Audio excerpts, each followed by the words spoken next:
안녕하세요. 전 닥터 박입니다. 오늘은 저희가 어떻게 저희 둘째 아이의 재능을 이해하고 미래 목적을 세우는 데 도움을 주므로 MIT 입학하는 데 도움이 됐는지 이야기를 나누고 싶습니다. 먼저 말씀을 드리고 싶은 것은 절대 어떤 특별한 학교라든지 아이의 재능에 대해서 얘기를 나누고 싶은 것은 아닙니다. 오직 저희 개인적인 경험을 말씀을 드리므로 여러분들의 자녀를 교육하는데 도움이 되고자 얘기를 나누는 것입니다.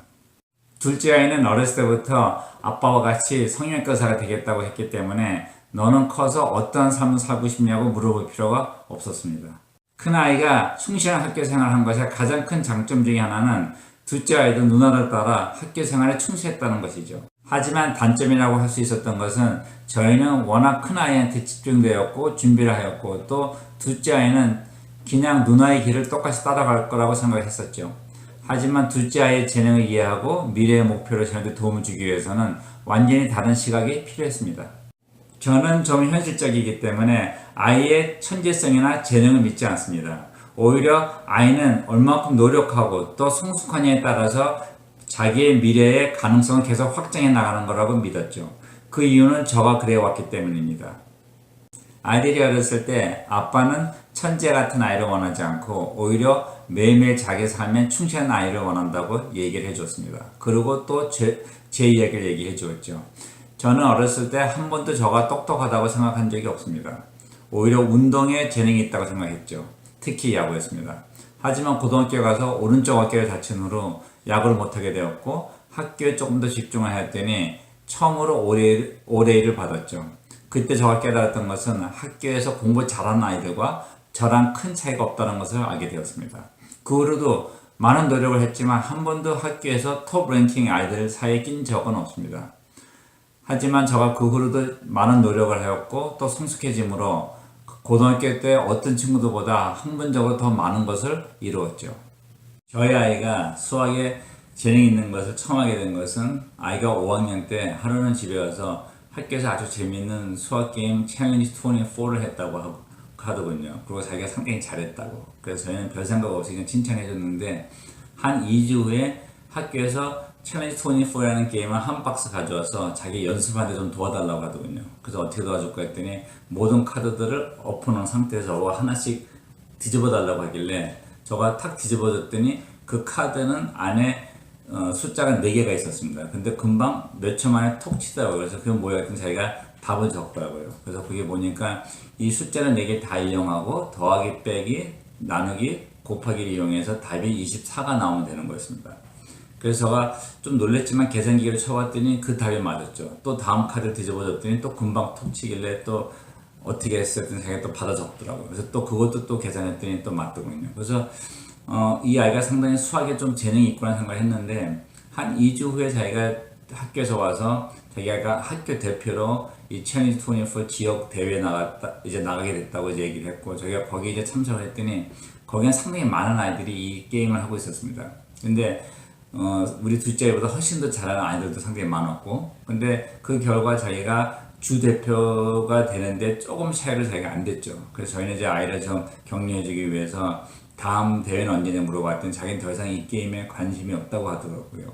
그래서 저희는 이 게임을 한 번 안 됐다고 해서 포기하는 것은 아니라고 얘기해주기 위해서 그 이유가 뭐냐 물어봤더니 이 많은 아이들이 이 게임을 상당히 몇 년 동안 해오면서 그 카드가 몇백 개가 되는데 그 카드를 다 외웠기 때문에 실제 새로운 답을 생각해서 내는 것이 아니라 외운 답을 얘기했기 때문에 자기는 별로 관심이 없고 이 챌린지 24를 계속 바꿔가면서 뭐 챌린지 뭐 33이라든지 뭐 44라든지 이런 식으로 계속 바꾸고 자기가 새로운 답을 계속 생각해내야 된다고 하면은 관심이 있겠지만 이 많은 카드를 다 외우는 데는 자기가 관심이 없다고 하더군요. 저도 그 말을 듣고 생각해 보니까 저희 아이 생각이 맞다고 생각했습니다. 아이가 롱펠러 중학교에 입학해서는 수학팀에 들어갔고 이 많은 아이들은 방과 후에 모여서 시험을 보면서 학교 대표를 뽑는 과정이 있었습니다. 이 과정은 몇 달 동안 갔었고 우리 아이는 학교 후에 남는 것을 별로 그렇게 반구하지 않았지만 많은 시험을 보고 또 친구들과 같이 있는 것을 상당히 즐겨하는 것 같았습니다. 또 7학년 때는 AMC 8에 만점 맞을 뿐만 아니라 학교 대표로 챕터 매트 카운트 대회로 나가게 됐죠. 저희는 거기에 같이 참석을 했는데 거기는 상당히 많은 아이들이 또 우리 아이들보다 상당히 잘하는 애들이 상당히 많이 있었습니다. 이 이 대회는 단체 대회와 개인 대회로 이렇게 나눠져 있었는데, 단체 대회는 저희가 볼 수 있는 것이 아니었고, 개인 대회는 끝에 가서는 그 결승 진출자들이 앞으로 나왔고요. 또 아이들 2명씩 앉아서 손에는 버튼 하나씩 잡고 있었고, 화면에 긴 수학 문제가 뜨면은 거기에 해설자는 문제를 읽기 시작했죠. 그러면 첫 줄도 읽기 전에 진짜 한 5초 만에 아이들은 버튼을 누르기 시작했고, 거기에 이제 거기 계신 심판들은 계산기에 가지고 한 2, 3분이 걸쳐서 답이 맞는지 안 맞는지 확인해 줬습니다. 제가 그걸 보고 상당히 놀랐고, 대회 끝에 아이한테 어떻게 문제를 풀지도 않고 답을 얘기할 수 있냐 물어봤더니, 자기는 그 기호와 숫자들을 보면 머릿속에 그냥 답이 떠오른다고 하더라고요. 제가 생각하기에는 거기 대회 나왔던 아이들은 다 비슷한 방법으로 문제를 풀었던 것 같습니다. 왜냐면 진짜 계산할 시간이 없이 몇 초 만에 버튼 눌렀기 때문이죠. 제가 진짜 이 대회를 보면서 저희한테는 상당히 좋은 경험이었고, 상당히 재밌는 경험이었고, 진짜 손에 땀을 쥐게 하는 아주 흥미로웠죠. 아이가 8학년 때는 지역 대표로 스테이트 매트 카운트 컴피티션에 참석하게 되었고, 거기에서는 아이의 팀이 단체 대회에서는 1등을 하였고, 개인 대회에서는 아이가 4등을 했습니다. 저희는 상당히 자랑스러웠죠.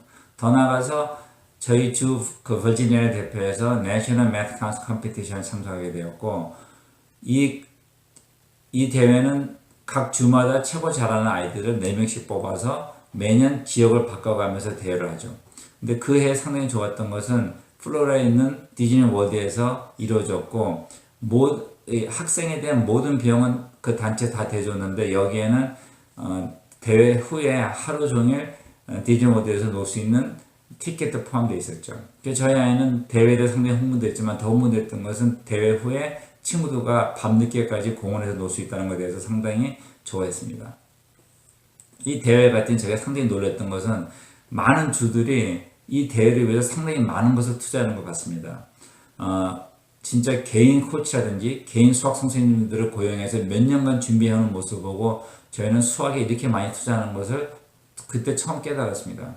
또 대회 후에 보니까 아이 친구들은 수학을 상당히 좋아하는 아이들을 보면은 진짜 많은 시간을 투자하고 많은 문제들을 풀어보고 인터넷에서 상당히 많은 또 문제들을 찾아보고 하는데, 우리 아이는 그렇게 많은 시간을 투자하는 것을 보지 않았길래 우리가 조금 격려해 주려고 했긴 했지만, 아이가 다른 것도 하고 싶은 것도 많았고 할 것도 많았기 때문에 저희는 아이가 탈진되지 않게 좀 심하게 푸진하지 않고 그냥 옆에서 아이가 수학을 잘하는 것에 대해서 계속 격려를 해 주었죠. 또 둘째 아이는 토마스 제퍼슨 하이스쿨 for Science and Technology라고 하는, 즉 TJ 고등학교에 지원을 하고 싶다고 하거든요. 사실 저는 지원을 해보라고 했지만 저는 별로 반갑지 않았습니다. 왜냐하면 미국에서는 모든 대학교는 각 지역마다 아이들을 골고루 뽑는 코트제가 있기 때문에 한 고등학교에 공부 잘하는 아이들이 많이 모였을 때는 아이들한테 덕이 되는 것보다는 피해가 된다는 걸 제가 알고 있었기 때문이죠. 하지만 아이는 TJ에 지원하고 싶었고, 또 진짜 놀랍게도 입학 시험에 만점을 받고 입학하였습니다. 아이가 TJ에서는 9학년 때부터 학교 대표자로 많은 수학 대회를 나갔습니다. 하버드, MIT, 프린스턴, 또 그 외에도 많은 대회를 참석했죠. 그런데 하루는 제 아내가 저한테 와서 둘째 아이는 의학보다는 수학을 조금 더 쓸 수 있는 사이언스 쪽을 한번 생각해 보는 게 어떠냐고 얘기를 저한테 하더군요. 사실 저는 그것이 썩 마음에 들지 않았습니다. 그 이유는 아이들이 어렸을 때 자기 미래에 대한 목적을 뚜렷하게 세웠을 때 미리 준비를 할 수 있고, 또 준비가 된 아이들이 그걸 이룰 수 있기 때문이었습니다. 하지만 아내 얘기 듣고 저 둘째 아이한테 한번 물어봤죠. 너는 어떻게 생각하냐고 얘기했더니, 사실 자기도 TJ에 와서 많은 아이들과 공부하고 또 많은 이 사이언스 클래스를 수업을 들으면서 의학에 대해서 좀 다시 생각을 하고 있다고 얘기를 하더군요. 사실상 자기는 MIT를 생각한다고 얘기를 저희한테 해주었습니다. 아이한테는 좋은 생각이라고 얘기를 해주었지만, 저로서는 큰아이가 의대를 가기 위한 로드맵을 다 만들어놨던 것을 둘째 아이한테는 적용을 할 수 없었고, 저로서는 또 새로 많은 계획과 많은 시간 투자해서 MIT 가는 이 로드맵을 만들어야 했죠. 저는 주변 사람들한테 항상 조언해줬던 것을 거스려서 아이의 미래의 목표가 아니라 MIT라는 대학을 목표하게 되었습니다. 또 리서치 하면서 알게 된 것은 저 개인적인 생각에서는 MIT는 그 어느 학교보다도 입학하기가 힘들었죠. 그 이유는 MIT에서는 학생의 능력 외에 다른 것을 보지 않았기 때문이었습니다. 또 리서치 하면서 알게 된 것은 MIT는 진짜 많은 좋은 수업들이 있었지만은 또 그 외에 많은 리서치나 또 많은 리서치를 통해서 학생들의 미래에 대한 가능성을 계속 열어줬다는 것을 알게 되었고, 이 대학교는 선택한 것을 상당히 잘했다고 생각했습니다. 저희 큰아이처럼 저희는 둘째를 위해서 모든 것을 다시 준비하고 계획을 했죠. 고등학교 때 어떤 수업을 들어야 될지, 또 어떤 수업에서 레커멘데이션을 받아야 될지, 또 에세이를 미리 어떻게 준비해야 될지, 또 SAT나 ACT나 또 AP 테스트를 언제 어떻게 봐야 될지, 또 그 외에 발렌티어라든지 봉사라든지 또 아니면 다른 활동들을 저희들은 다 구성해 나가기 시작했죠. TG에서는 제가 상상할 수 없는 많은 과학 수업도 있었습니다. 또 저희 아이가 듣고 싶었던 수업도 많았고, 그래서 4년 동안 거의 다 AP 아니면 포스 AP 수업을 들었죠. 그런데 오케스트라는 시간이 안 맞았기 때문에 저희 아이가 좀 혼란스러웠습니다. 왜냐면 자기는 3학년 때부터 바이올린을 연주해왔고, 또 저희 식구가 아이가 연주하는 걸 좋아했기 때문이죠. 이때 저는 지도자로서 조금 더 냉정한 결정을 내려야 했죠. 그래서 저희가 아이한테 제 어렸을 때 얘기해 줬습니다. 아빠가 고등학교 때는 많은 친구들이 악기와 운동을 했지만 대학 가서 그 악기랑 운동을 계속 한 아이는 한 명도 없었다는 얘기죠. 그래서 저는 네가 듣고 싶은 과학 수업을 듣기 위해서는 네 바이올린을 희생해야 된다고 얘기해 줬고, 아이도 고민 끝에 아빠와 동의했습니다. 저희가 이 모든 것을 계획할 때 저는 아이의 능력과 한계성을 이해를 해야 됐죠. 왜냐하면 너무나 많은 활동과 또 너무나 많은 수업을 한꺼번에 들게 되면 아이가 감당할 수 없게 되고, 감당할 수 없으면 GPA는 떨어지게 되죠. GPA가 한번 떨어지면은 다음 학기나 또 내년에 그 GPA를 올려서 MIT 같은 대학교에 지원해 보기엔 상당히 힘들기 때문입니다. MIT를 얼리 액션으로 지원하였고, 혹시 모르니까 다른 대학교 9군데를 지원 준비를 다 마쳤죠. 또 아이가 얼리 액션 됐을 때 저는 아이한테 네가 혹시 확실치 않으니까 또 다른 대학교 9군데가 다 지원 준비가 됐으니까 지원을 한번 해보자 물어봤더니 자기는 MIT 가고 싶은 것은 확실하고 다른 대학교는 지원하고 싶지 않다고 얘기하더군요. 그 이유는 자기 다른 친구들이 다른 학교들 지원했기 때문에 그 아이들한테 악영향을 미치는 것을 원치 않다고 저한테 얘기해 줬습니다. 저는 그때 아이의 생각이 올바르다고 깨달았죠. 그해 버지니아에서 한국 남자 학생으로서 MIT 입학한 아이는 저희 둘째 아이 하나였습니다. 그래서 저는 아이한테 얘기해 줬죠. 이것은 네가 로또를 딴 것랑 마찬가지다. 하지만 어떤 운이 아니라 많은 계획과 노력과 희생을 통해서 얻은 거라 얘기해 줬죠. 저는 올바른 지도를 통하여 아이들은 학교에서 지치지 않고 또 집중하며 자기 미래를 이룰 수 있다고 믿습니다.